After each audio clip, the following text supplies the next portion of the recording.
All right, and we are live. Hello, everyone. It's time to kick in gear. This is the Swift Kick Show. My name is Kevin Griffin. I'm the owner of Swift Kick. We're a software training and consulting company based out of Southeast Virginia.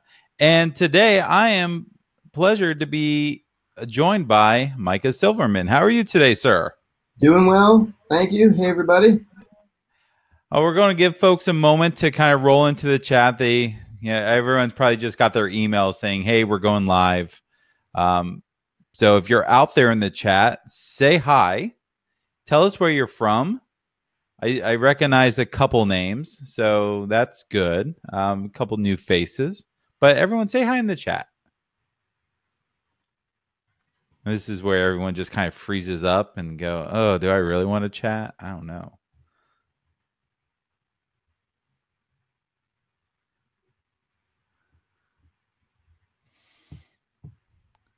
See, Micah knows what to do. He knows where the chat is.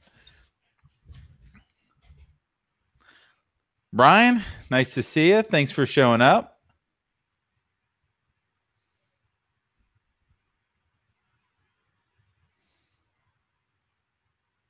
All right, well, we'll go ahead and kick it off. If you've never watched an episode of the Swift Kick Show before, we have our entire library out on YouTube. And here in a little bit, I'll put a link in the chat so you can check out our YouTube channel. We really appreciate any subscribes and likes for any of the videos that you might enjoy. We have a really good lineup coming up for the rest of the year, but by being here, you are already on the list, so you'll get emails about our upcoming episodes. But let's talk more about Micah. So, Micah, a couple quick questions for you, and then I'm going to let you loose and let you talk about what people are really here to listen to. But first, Micah, tell me a little bit about yourself. Who do you work for? What do you do? Yeah, sure. So I work for Okta, which is a cloud-based identity and access management company. So everything that has to do with the user, securing the user. And we support a bunch of standards, including OAuth and OpenID Connect, which is what I'm going to be talking about today. My role there, I'm a principal technical platform instructor, which is a fancy way of saying I teach stuff. But we have kind of two sides of our house at Okta. We have the IT side for administrators, and we have the developer side. And where I focus is on the developer side. And my background is as a software developer and also trainer. I've been an adjunct professor at New York University, and I co-authored a book on enterprise Java beans just in time for it to be irrelevant. So that was cool. And, kind of my main squeeze is Java and has been since its release in 1995. But prior to Java, I did a lot of C, I did a lot of shell programming, I did a lot of Perl back in the day. And now I spend most of my time with Java and JavaScript technologies for the front end, Vue.js, jQuery, that sort of thing. Well, that's awesome. And you already kind of answered my next question, was to tell us a little bit about your origin story. So maybe go a little bit farther back. Tell us, how did you even get started in technology to begin with?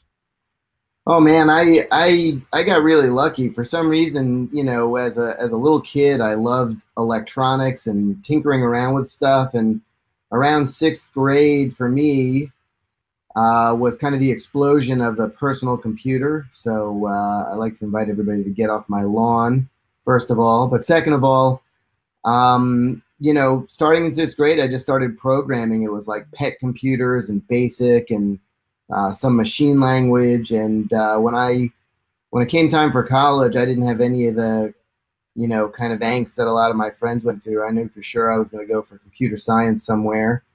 And I ended up going to a great state university in New York, in Potsdam, which is right near the Canadian border.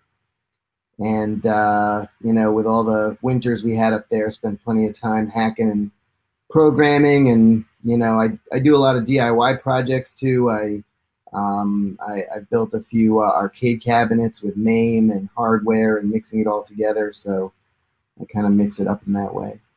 Oh, that's awesome. It's great when different skill sets can kind of mesh together. I know so many developers out there that are tinkerers or makers, always building or messing around with stuff. A lot of musicians out there in the tech community. So that's really cool to hear. Yeah. Um, so the other question I kind of like to ask people is, you have the stuff you do for your day job, but as a technologist, you're probably keeping your ear to the ground, just looking at all the cool stuff that's going on out there that you may or may not be playing with. Is there a particular technology that you see today or on the horizon that you're really excited about? Like some people say blockchain, some people say AI, some people say self-driving cars.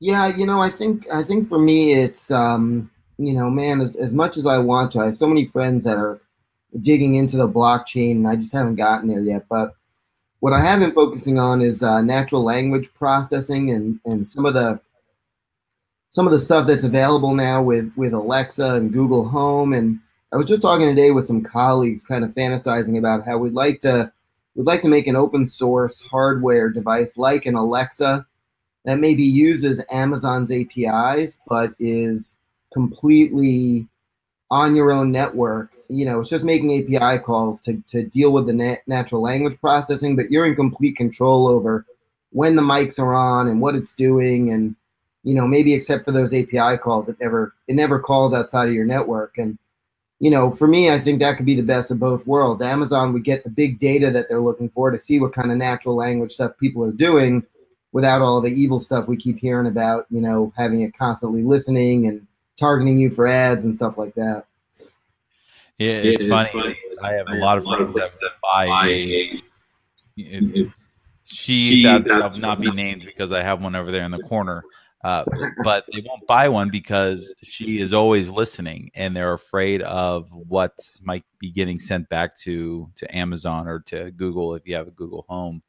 But that would be really cool. It's just open up something open source that you know exactly how it works, and I think that's what turns a lot of people on to this sort of stuff. Is if you know how it works, you're more likely to use it or to trust or even distrust it. Yeah, so I would love the convenience of that I take advantage of today of turning my lights on and off and my TVs, and like I really love the home automation, but I'd like Amazon listening in on me a little less. Very cool. Well, we're going to go ahead and turn it over to you and let you take control. I'm going to be manning the chat. So if you have any questions at all, audience, during the session, just use the chat. When there's an opportunity to interrupt Micah, I'm going to stop him, ask a question on your behalf. And if we don't find the time, we'll do a little bit of Q&A towards the end. But Micah, it is all yours. I'm going to turn it over to you. All right, cool. So we're going to be talking about OAuth and OpenID Connect today, and I'm gonna share my screen in just a moment. But where I want to start is just kind of an informal poll that Kevin will open up here, which is just to ask some information from you about, have you heard of OAuth and or OpenID Connect? And we have some people that have joined. So for anybody that's here, go ahead and take this poll. Give it a minute, maybe 30 seconds or so, and I'm just curious to see where you're at with it. All right, the poll should be right below your chat for everyone playing the home game. Yeah, I see it there. All right, so it looks like we have some representation of no, neither, so never heard of it. Some representation of both, a little bit of OAuth, just OAuth and not OpenID Connect. So that's good.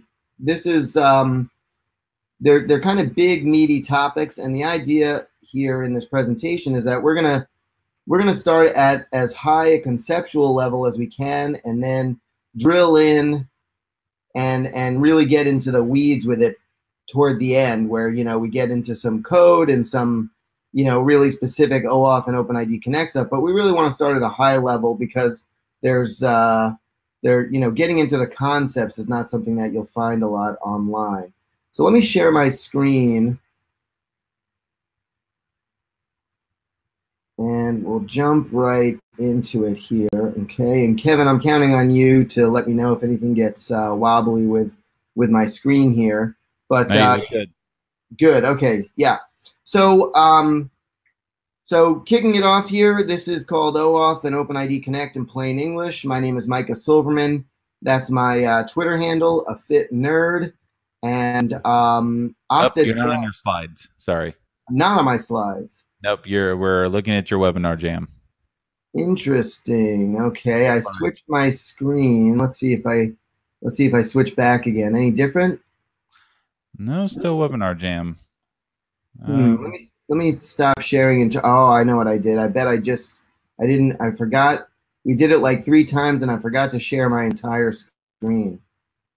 All right, how about now? We are good. Yes, sir. All right. So I'm at a fit nerd. At Octadev is our Okta developer Twitter channel. We're very responsive with it, so you can always reach out to us. And if it's not me, somebody on our developer relations team will definitely shout back at you. Now, first thing I want to talk about is Nate Barbatini. You may or may not have heard of him. This is originally his presentation, and he gave me permission to use it. And he asked, he made it optional. He said attribution would be nice, and I thought I'd try to find the most embarrassing picture of us to give attribution to. So here it is. This was our Star Wars day back at Stormpath where we worked together. We actually went to go see one of the Star Wars movies in our little Darth Vader onesies, and I had my little Jawa doll there. But that is Nate. He's at N Barbatini, and he originally created. I'll point that out as we go through. So starting out, there's a lot of confusion around OAuth. Most people have heard something of OAuth. You may even have associated it with social login, which it's kind of a double-edged sword. On the one hand, it's great that it has such adoption with social networks. On the other hand, it stands apart from social networks, and it's not specifically about login. It's actually about authorization, and that's where some of the confusion comes in. We're going to dispel all of that, hopefully, as we go through here. And so there's a lot of terminology and jargon and a lot of incorrect advice. So first of all, if you do a search for OAuth or OpenID Connect, you're likely to get back one of 2 types of responses. One is going to be the specs, which are great if you plan on building your own OAuth implementation or you're suffering from insomnia, or you'll get back a deep dive into code, like this is how you can use OAuth. And neither one of them really kind of gives you the overview or the background that would be helpful. And then you'll see some conflicting advice as well. So you might see, one post that says, here's the way you must always do it, and another post that says, never ever do it that way. It's wrong. So there's conflicting or incorrect advice. And the thing is with OAuth is that there's a lot of flexibility to it, and with a lot of flexibility can come some questionable practices and kind of challenges to understand best practices. So to understand some of the background, let's kind of go back in time around 2007 and talk about identity use cases. By 2007, there were definitely identity use cases across the spectrum, from consumer facing to corporate to enterprise.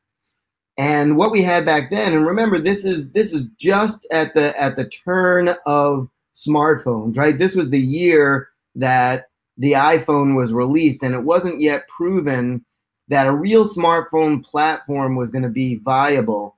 And I don't know about y'all, but prior to the iPhone, I had this Windows phone, and it was pretty good. It was an HTC phone. It was one of those sliders with the hard keyboard.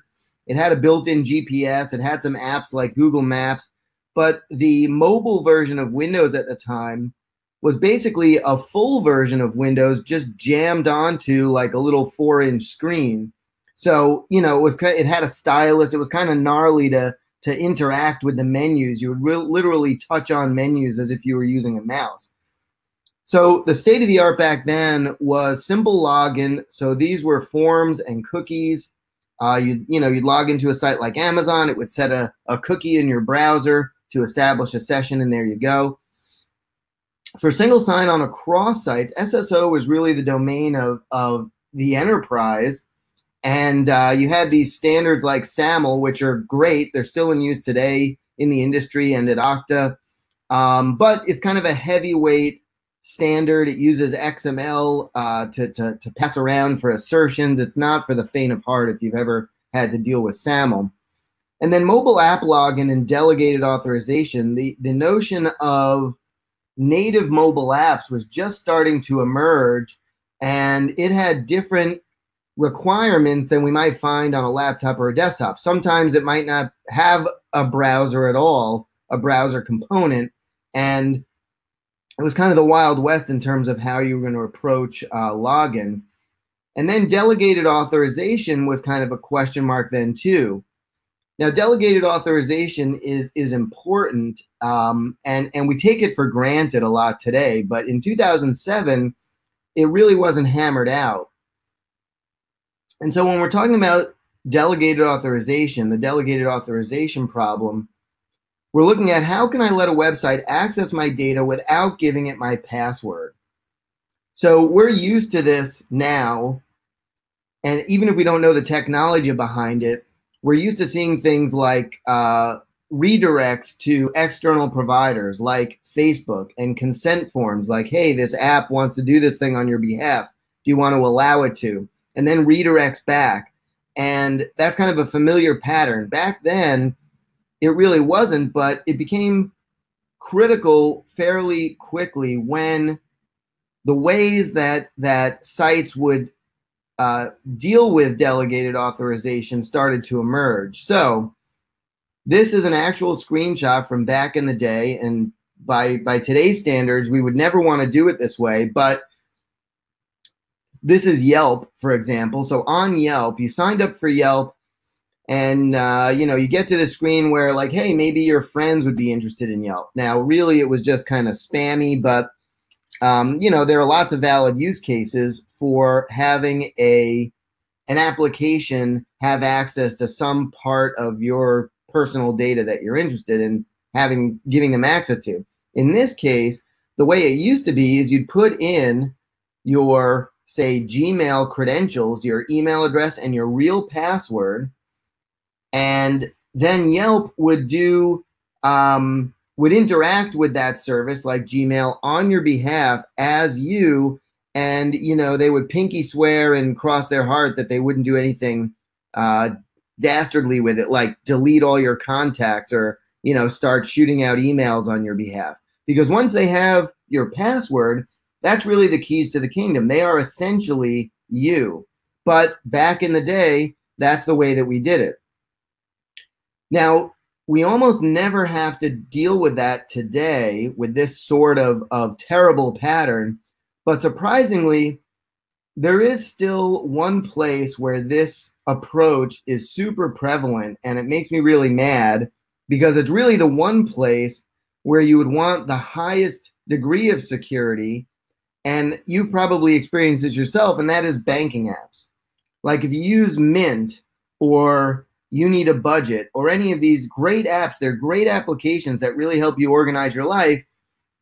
Working with the banking industry, it's not Mint's fault, it's really the banking industry's fault, where that's the only way today that they can grab the data out of your bank account, for instance, if you trust them.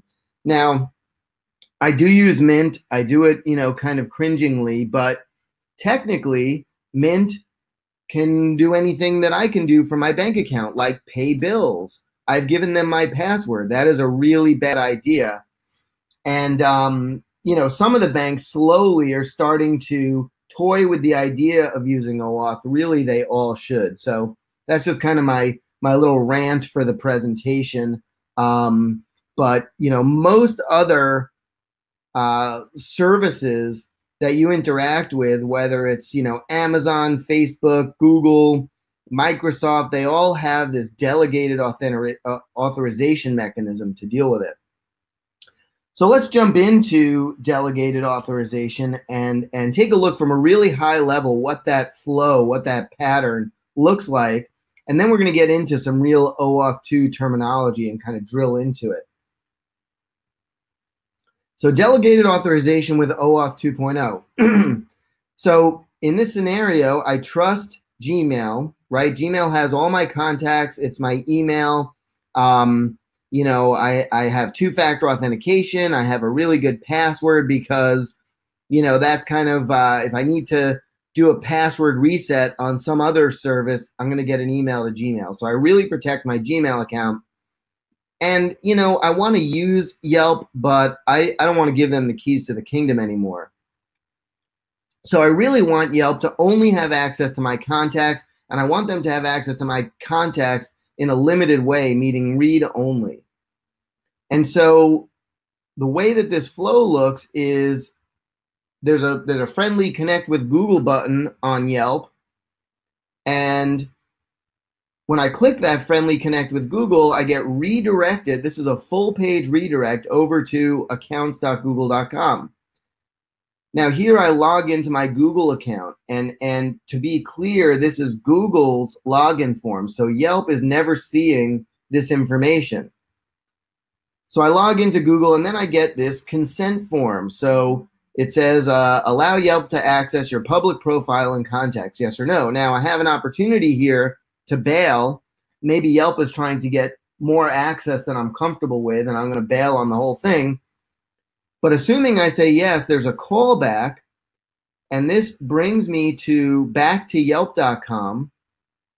And now Yelp.com is able to interact with this API from Google because Yelp.com has an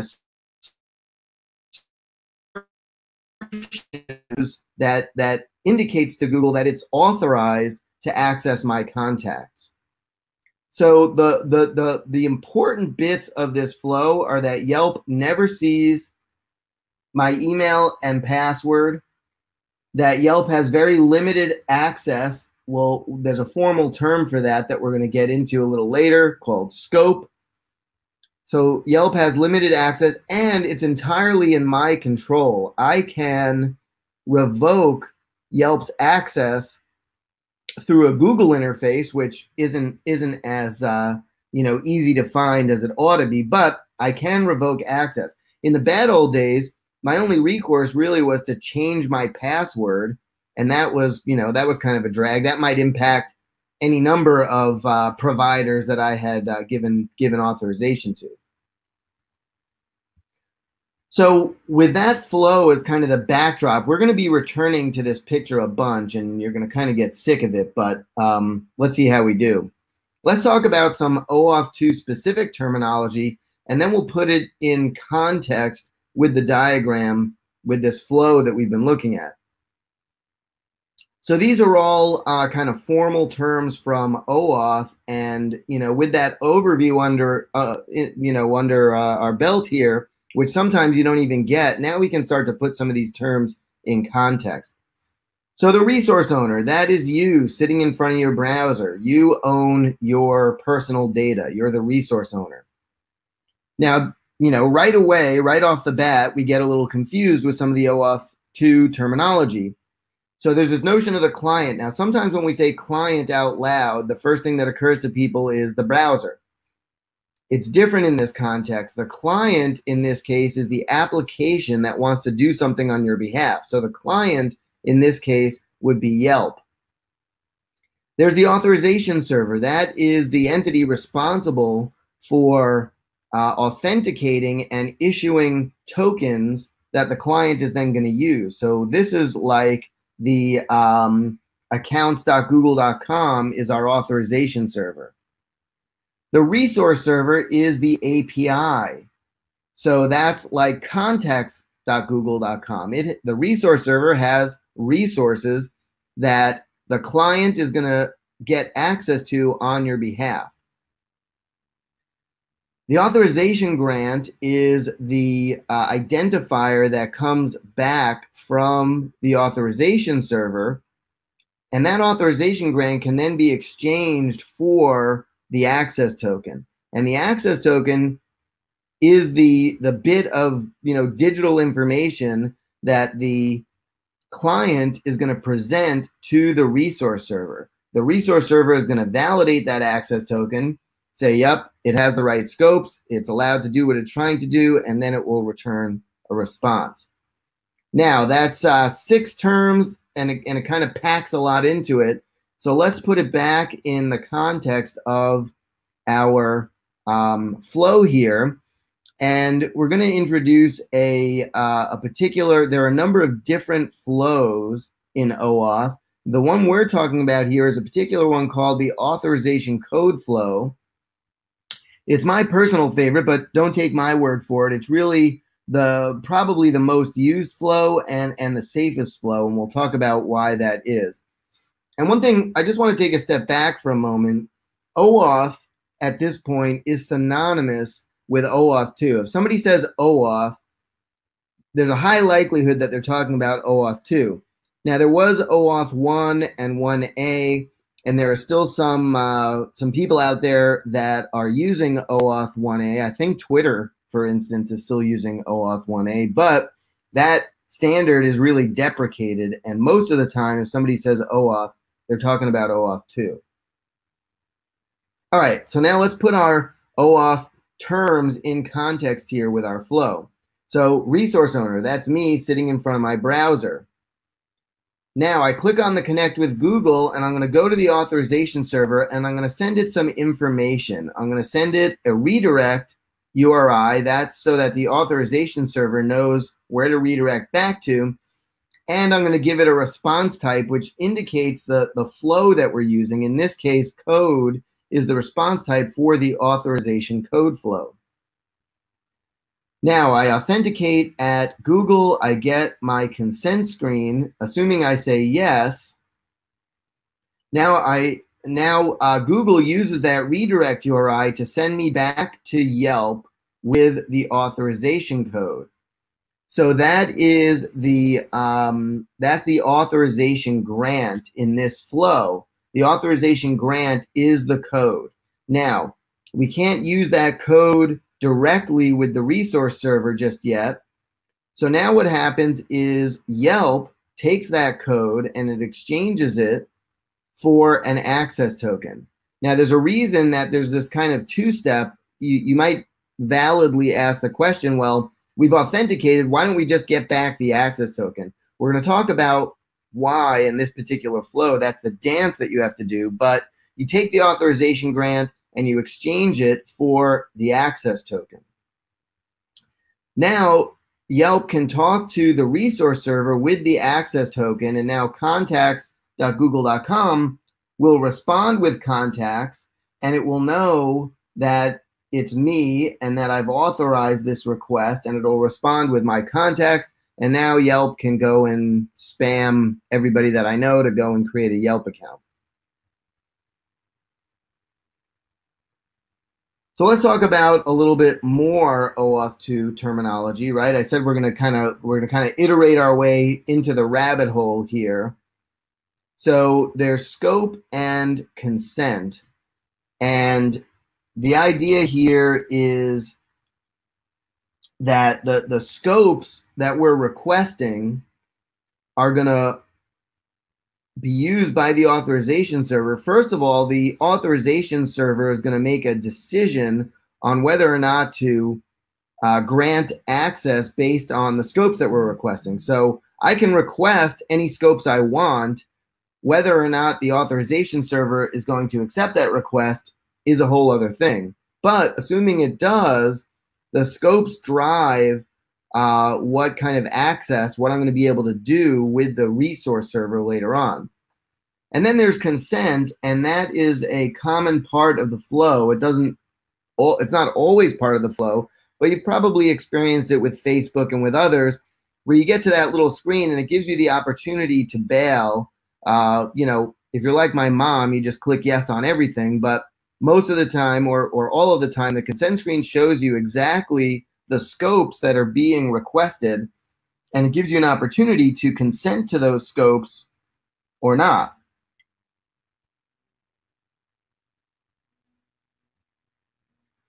So now let's take a look again at this flow, because we haven't seen it enough yet. I think we'll see it at least 2 or 3 more times as we go through here.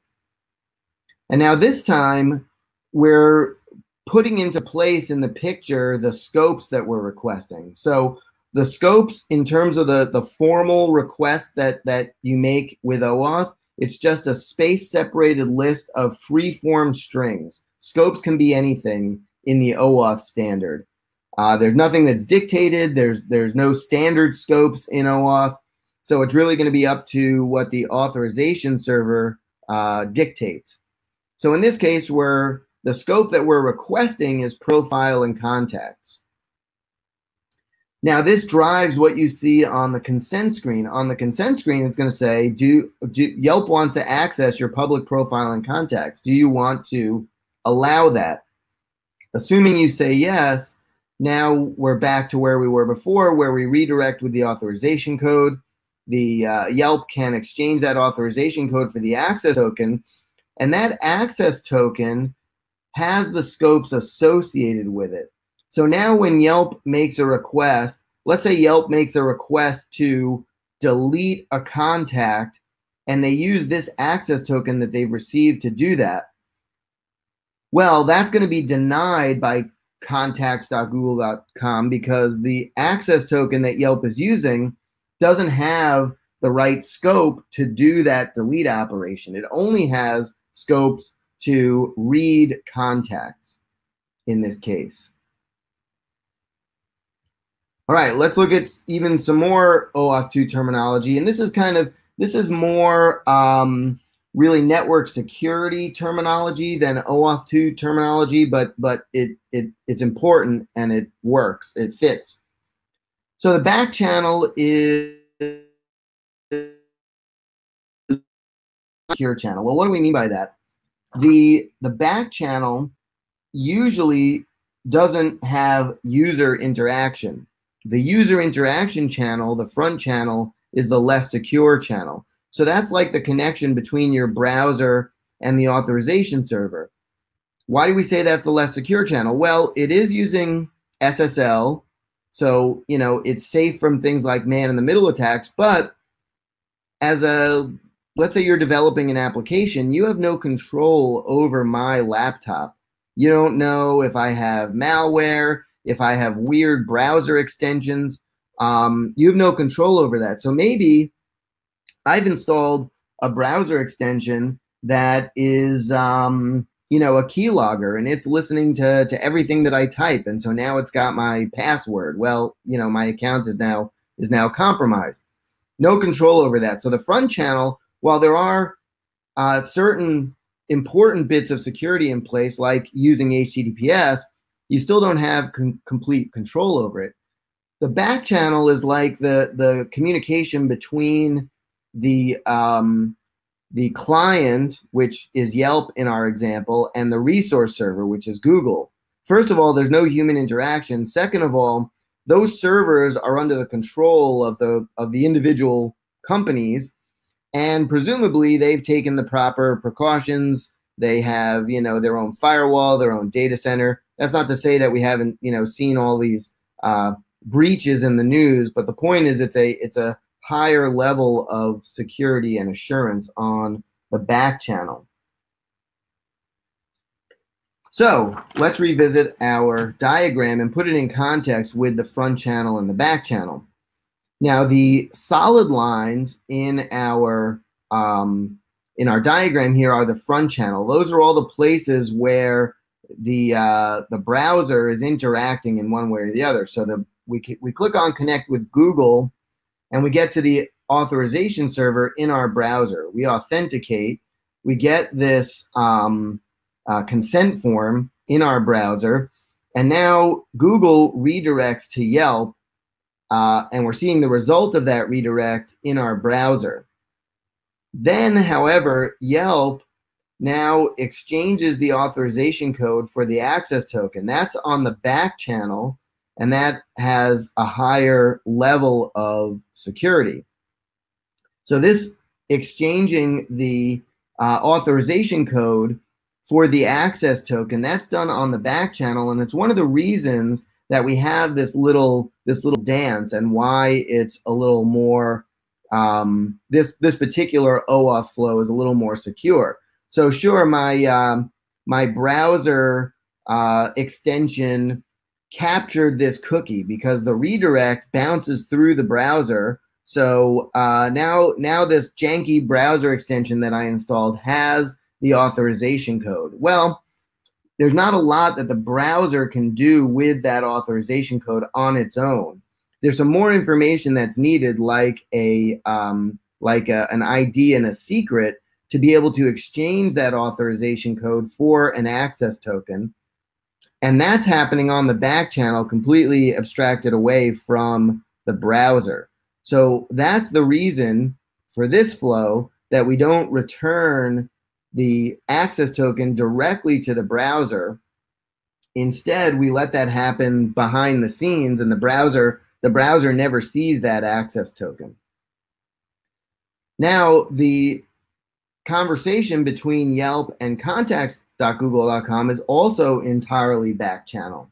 So the browser never sees the access token. The access token is used by Yelp to interact with contacts.google.com to grab my contacts, and then maybe Yelp then shows some some screen that has my contacts, where I have the opportunity to invite people in my contacts to go and use Yelp. Well, at that point, I'm back to the front channel, and maybe it's a little less secure, but all of the important authorization stuff that's happened has all been on the back channel. All right, so with all of that background, let's take a look at what it actually looks like to kick off an OAuth flow. So this is, in real life, what you would send over to Google. So it's accounts.google.com. They have this endpoint, OAuth 2/v2/auth, and you give it some information. The client ID, it's acceptable for that to be public. The client secret is a secret, so you'll never see it in a browser request, in a URL like this. We give it the redirect underscore URI, so that accounts.google.com, once you've authenticated, now Google knows where to redirect back to so that Yelp can continue the flow. The scope in this case is just profile. The response type is code, so response underscore type. And then there's some additional information that's part of the OAuth standard, like a state. And a state is protects against like CSRF type attacks. The state is simply passed through. So whatever, it's Yelp that's kicking off this flow. Yelp knows the state. Google is going to return the state exactly as it got it, and now Yelp can compare the state and make sure that nothing weird has happened along the way, and that it hasn't been changed in any way. So this is to kick off the flow. At this point, you'd go to that familiar Google authentication screen and log in. And then, assuming that you log in and consent, there are a couple of different things that are going to happen here. Either way, it's going to call back. It's going to use that callback. And if something went wrong, or you didn't consent, or the request was inappropriate in some way, you'll get this access denied. You'll get some sort of error response. And just to be clear, these are full page redirects. So these are HTTP gets. So that's why we're seeing all this stuff on the query string. But assuming everything goes right, then what gets sent to the callback is the authorization code and the original state that was passed to it. So now this bounces through the browser, and now Yelp has this authorization code. And so now this is not in the browser. This is what Yelp does, is it makes a post to Google APIs. The content type here, application xwww form URL encoded, that's part of the specification, so that's required. And so now Yelp is making a post to Google APIs with the code, with the client ID, with the client secret, So that's been pre-configured at Yelp. Yelp knows how to talk to Google. It's got a secret. And the grant type is authorization code. And now Google is going to respond with this JSON response, which includes the access token. And it has an expiration as part of the response and the token type of bearer. Now, the access token itself, per the OAuth 2 spec, is opaque. What we mean by that is that there's no inherent or encoded information in the access token itself. The only way to find out information about that access token is for the resource server to make a request back to the authorization server to tell it, to ask it, hey, is this token I've been given valid? Now we're going to talk about tokens that do carry information in just a little bit. I'm doing a quick time check here. I know we're covering a lot here, so I think we're in reasonable shape. We might go a tad over the hour, but not much. All right, continuing on, and I'm going to show you this. I'm doing a lot of talking here. I'm going to show you this in action in just a little bit. So now this is the resource server using the access token. It uses a standard authorization header. It uses the scheme is bearer. So with the authorization header in HTTP, you may be familiar with some of the built-in ones like basic and digest. Bearer is another scheme, and following the keyword bearer, we have the actual access token. Now, it's up to api.google.com, whatever that endpoint is, to validate that access token. And it's going to do that by service say, hey, tell me the scopes, tell me the timeout, tell me what this access token is all about. And so the client now is making an API call and passing along the token and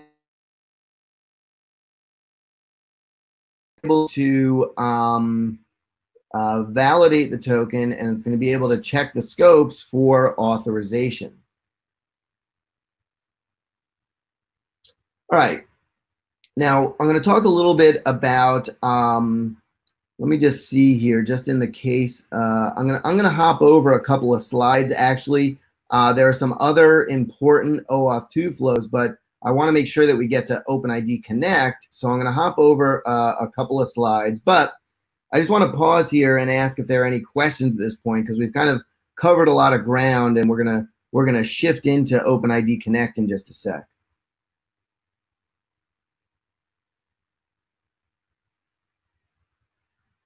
All right, so we'll move on. Now, here is the big challenge with OAuth. If we jump back in our time machine and we go back to 2012, OAuth 2 got widespread adoption, and it was used in a bunch of different cases.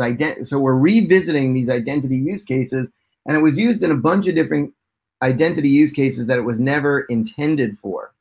So simple login, OAuth 2. Single sign-on across sites, OAuth 2. Mobile app login, OAuth 2. Delegated authorization, OAuth 2. Well, the problem is that OAuth was never intended to be used for authentication. It's an authorization framework. So of these 4 use cases, there's really only one valid one. And this is one of the reasons that OAuth kind of ended up getting associated with login and with social login. Somewhere around 2012, it was a big innovation. Facebook introduced the login with Facebook button, and now if I was building an application or a website from scratch that required authentication, now I had access to potentially billions of people who might be more likely to use my site if they didn't have to go through yet another registration. They could just click on the friendly login with Facebook button, and there they were.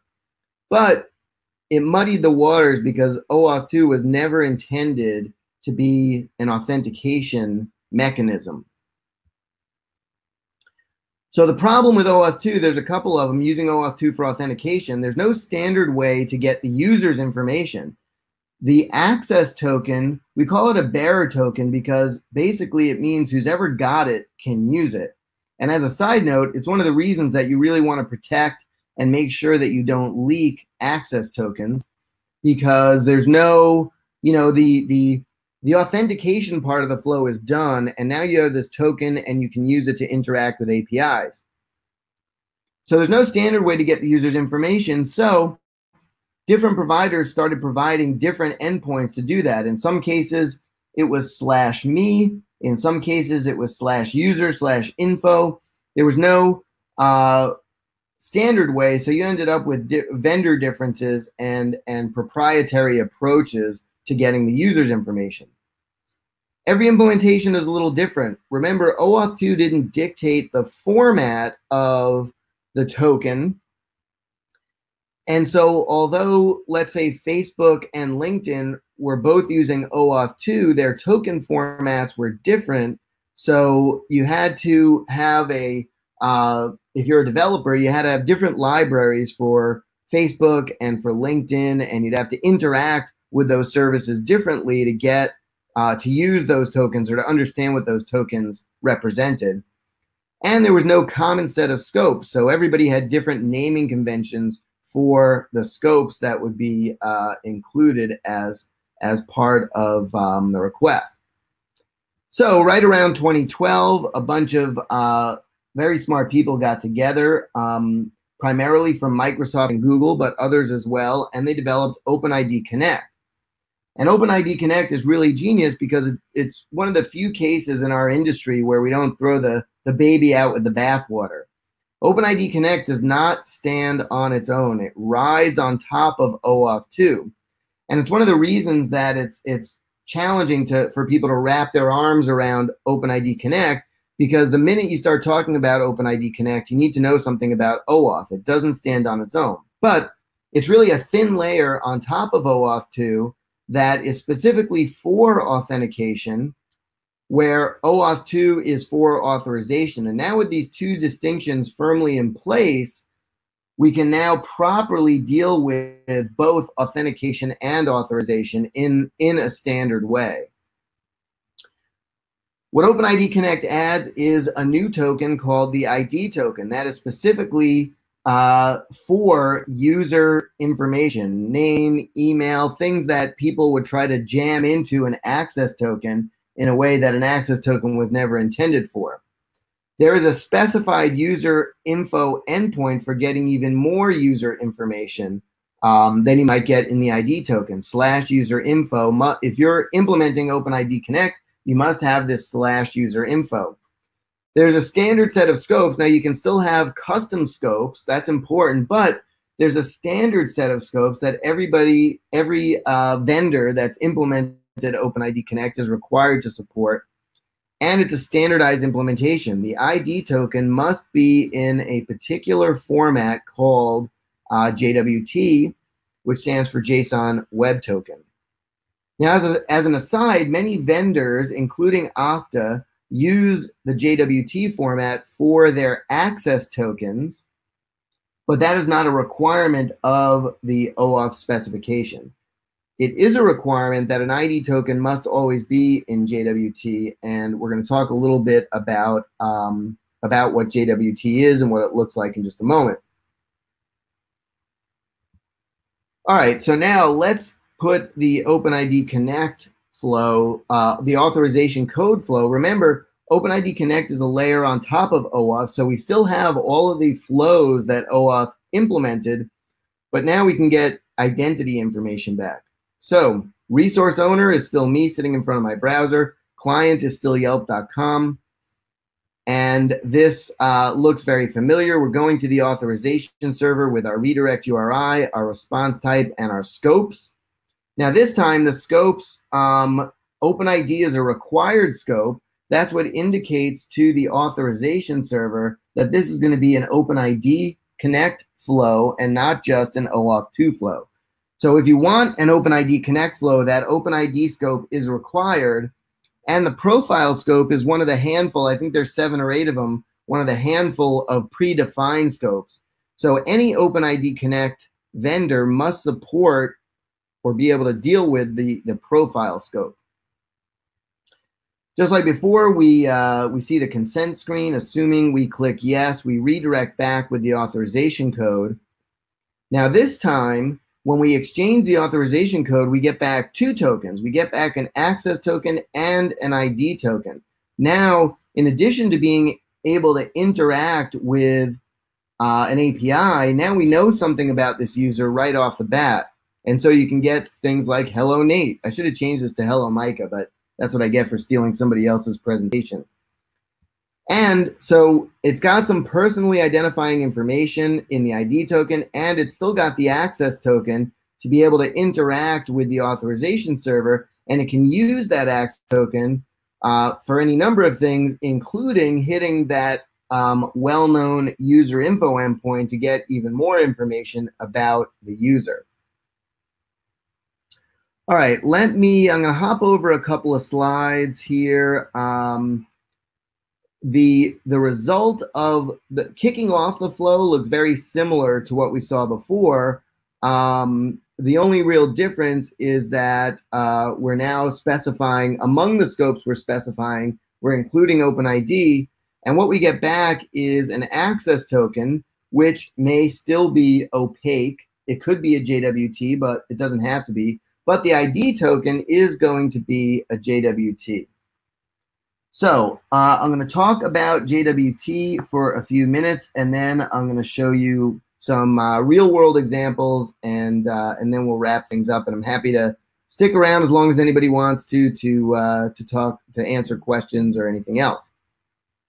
So let's talk about the ID token and JWTs. If you've never heard of JSON Web Tokens before, it's a super handy format. It's basically divided into 3 sections, and each section is literally separated by dots. So the first section is the header, the second section is the payload, and the third section is a digital signature. The digital signature is what gives us a high level of assurance that the token hasn't been tampered with, because we can verify it. The others, the JWT is signed with a private key that you don't even ever have access to with Okta. But then the resource server can go and grab the public key, which is, as it sounds, publicly available, and it can use that public key to validate the digital signature, which gives us a high degree of confidence that this JWT hasn't been tampered with. So header, payload. Now, we like to complexify things in computer science. So the payload is key value pairs, but in the world of JWT, the keys are called claims. And then we have the signature. So this is what a payload looks like. And, taking a look at this slide, you might be inclined to think that this is kind of a safe, encrypted thing that we're looking at. In most cases, it's actually not. It's what's called a JWS, which is a signed JWT. There is part of the specification, there is a JWE specification for encrypted JWTs, but most of the time you're dealing with signed JWTs. So you have to treat the payload like plain text. It's just base 64 encoded, but you could take that payload and paste it into a base 64 decoder, and then you'd see this. You'd see these key value pairs or claim value pairs. So the purpose of JWTs is for high confidence in it not having been tampered with, but it's not for sensitive information. But baked into a JWT are important aspects like an expiration. So in addition to personal information in the ID token, there's also meta information like who issued this JWT, that's the ISS claim, and when it expires expressed in an epoch time. And that's super important because you don't want JWTs kicking around forever, especially if you represent things like access tokens as JWTs. You want them to expire, and so any valid JWT parser must blow up if the expiration is passed.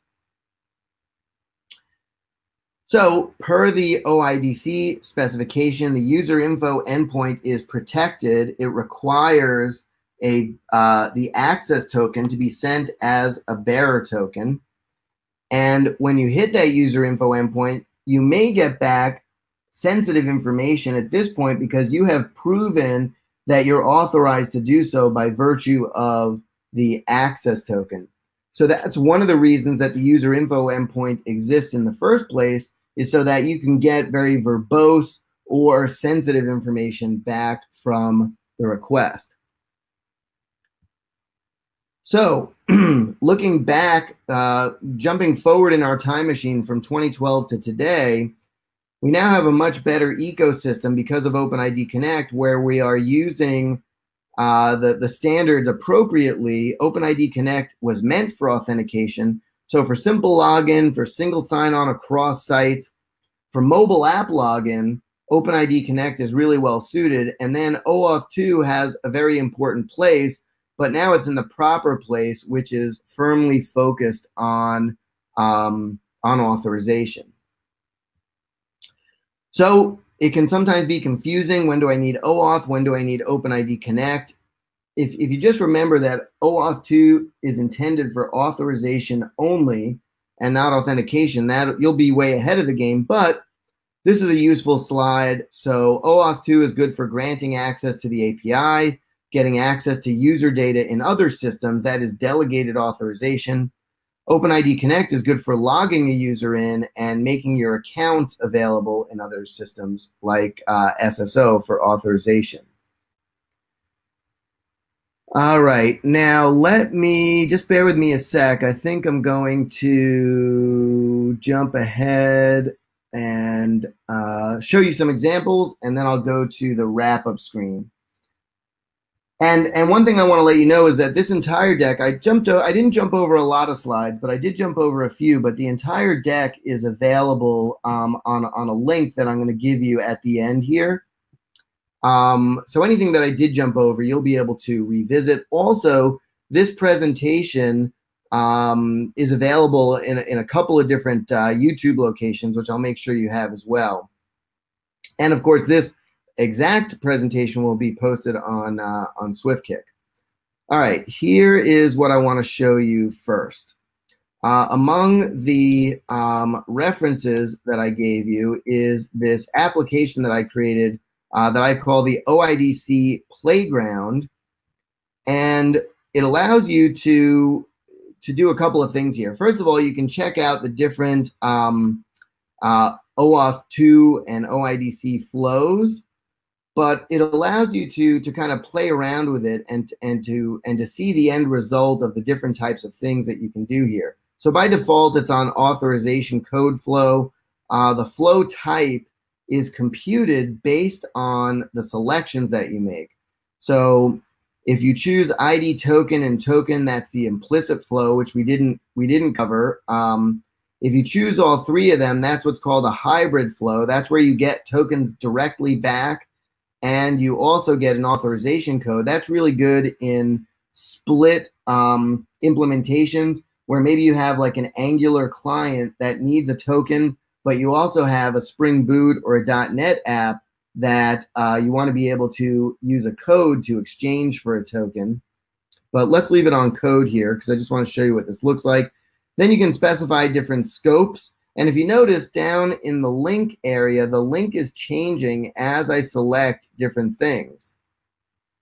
And there's a little Easter egg if you select everything. But this is the actual kickoff link, and this is very similar to what I showed you in the slides. And when you click that kickoff link, it brings you to the next page. And now we've gotten an authorization code back from Okta in this case. And now I can exchange this code for tokens. Now I get back an ID token and an access token, and the ID token must be a JWT. It so happens that Okta also uses JWTs for its access tokens. And if I go and look at this access token in another tool called JSON Web Token IO,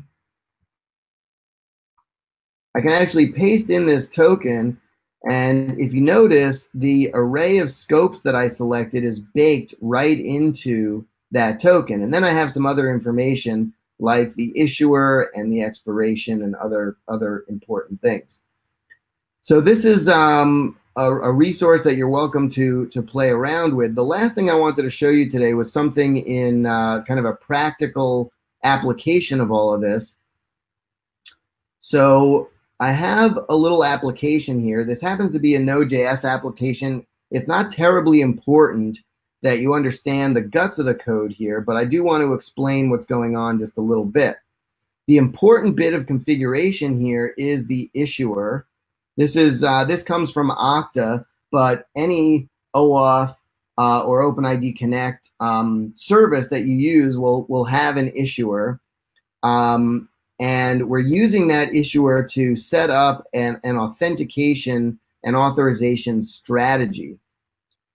Now down below here, again, not terribly important to understand the guts of the code. This is an API. It's called Restify. It's an API library. And basically it's saying when a GET request is made to this path, I want to respond. I'm going to use this callback function to respond to that request, but only if this middle piece here is satisfied. And there are basically three hurdles that we have to pass here. The first hurdle is that there must be an access token based on the type of strategy that we're using here. So we're using a strategy called OAuth 2 JWT bearer. The second hurdle is that it must be valid. That is, this strategy is automatically going to retrieve and use the public key to validate that JWT. And then finally, we're saying that the last hurdle is that the email scope must be included in that JWT. All right, now I know we're a minute or so over time here. This will take less than 2 or 3 minutes, so bear with me a sec. I appreciate you guys hanging around. All I'm going to do here is kick off this little example, and it gives us some output so we can see that the passport OAuth 2 is configured. And now I'm going to use a little tool called HTTPy, which I have as one of the links in the reference at the end. It's kind of a modern Perl, which and it's really good at formatting and syntax coloring JSON responses. All right, so first thing I'm going to do is I'm going to try to hit this API without anything. I'm just making a simple request, and we immediately get a 400 bad request. And if we look at the response here, it tells us that the user is not authorized because the request must specify an access token. So that's the first hurdle. We're not passing the first hurdle. Well, let me try and give it a bogus token. Let's see what happens there. So I'm going to say authorization. I'm giving it a header here. We're going to use the bearer scheme, and I'm just going to give it some bogus thing here. Right now, if you notice, it's a 401 unauthorized. And if we look at the response down here, we can say the token is not a valid JWT. So now it's complaining because it's not a valid JWT. Well, let me get a valid JWT, but I'm just going to get a random JWT, one that it's not going to be able to validate. So this is a valid JWT. It's just one that hasn't been signed with the Okta private key, so it's not going to know what to do with it. So let's try this again, and I'm going to give it a valid but unverifiable JWT. Right, so we're still getting 401 unauthorized. And now the response is a little bit different. It says invalid token. Token must specify a KID. So this strategy needs the KID to be able to look up the public key that it's going to use to try and authenticate. All right, last two examples. I'm going to use my little tool here to get a real token that it can validate. but I'm not going to include the correct scope. If you remember, the third hurdle was the email scope. So I'm just going to give it the profile scope. Now this access token is 100% verifiable. So let's do this again, and I'll scroll up a little bit so you can see what's going on here. So I'm going to paste in a verifiable JWT as my bearer token. So now we're making progress. We got a 403 this time. And if we look at the output, it says insufficient scope for this resource. And it's looking for the scope that's missing is the email scope. All right, so we've made some progress. Last example, let's get it right this time. And I'm going to request that email scope. I'm going to exchange my code for tokens. I'm going to use that access token now. Let me give this a couple of lines here. And I'm going to make the request once more. But this time, my token does have the email scope. And now this time, I get an API response back because we satisfied those 3 hurdles of having a JWT, being able to validate the JWT, and the JWT having the email scope baked into it. All right, so that brings us to the end of the show here.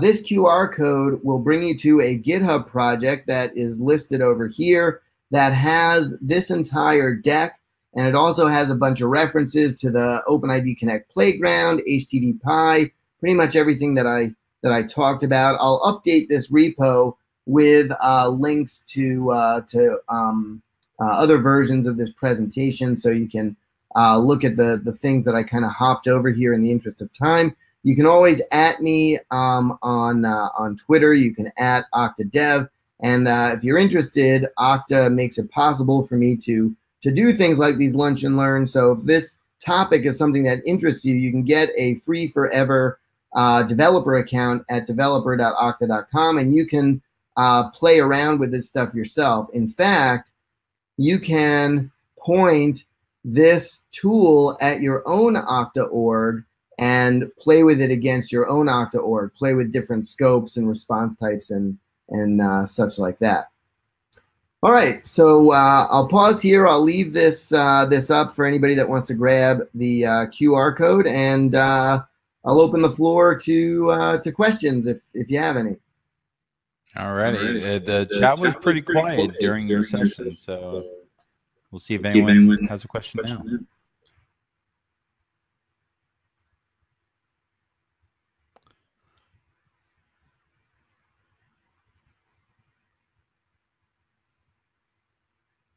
We'll also make sure we'll share these resources with anyone who wasn't able to be with us live today. And this will also be up on our YouTube channel in the next day or two. I put the link in the chat already for those who have been watching live. But it seems the chat is pretty quiet. So, all right. Well, if the chat doesn't have questions, then we can just go ahead and wrap up. No questions, but the information was great. So good reviews from the chat. Awesome. Hooray. All right. Well, with that, I'd like to thank everyone who came to hang out with us today. And thank you, Micah, for your great presentation. It was definitely a pleasure on this side. And we'll see everyone again, hopefully in about 2 weeks for our next SwiftKick show. Thanks, everyone, and have a great day. All right, bye, y'all.